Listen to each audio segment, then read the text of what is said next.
Ia e vele nea no te whaatalo whaatua le mamalo lau whaaponga anga Samoa o e mai mo mai. Ia o le company Elevation CD man Cassette World. O lesi la sanga lea o le tu whaatasia o se MTV po o se atapese. Ia o le sunga lai Mautoatasi lo mba whaatasi.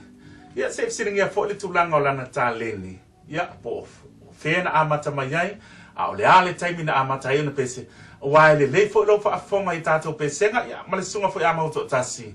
Ya wa esi le fia le tulanga na ye lona o langa pes. Ta leni na mata mo tono le mato e kalesia la pa io asanga tai. Matono pese le limo tau sanga e na o ina lava o sio tina o tenera swao. Lo leo to leni lava o lo matuele ele sabe lima.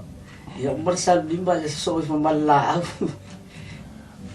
To leni lava e no faia ma o lo leo i pese lotu a mata mai e. Tole nina o lo tina le tau sanga tasi le afe iwa se lau valus puluma le ono a o lima na o tau sanga. Pese le fa ili le siliva silver band i tutuila. E o malo le siliva o sau pese le mea vaia. Ma mea vaia o fa solo mai le seana.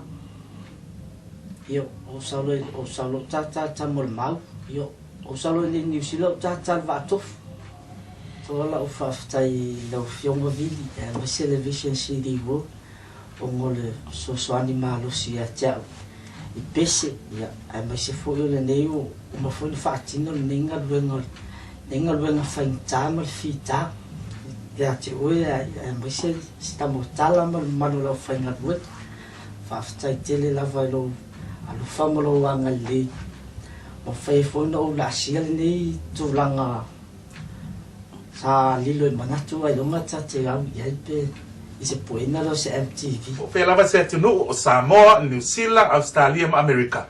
Ia, tai tono la fa mleinga lo fina ngalo tam fainga company fatasi ma le sunga Mautoatasi. Ia, moli foi lo fa tai le mamalo la tunu o lo fia pe fa lo ia musika po fatu. Aftai lo tau au lo tau au foa ia maso lo tau lo fa fo i nei tamai vai ia mo vola aftai tina matua ia le malau ia maso le ainga to lo mato mafuta nei New Zealand maso ainga sala lau solo le lang mo vola lo fa aftai mo lo fa anga sio tina Samoa ia va peta ma maso so to fa fini ia fasisili la lo faanga mo o le tato company o lo langoina fa ftai tele la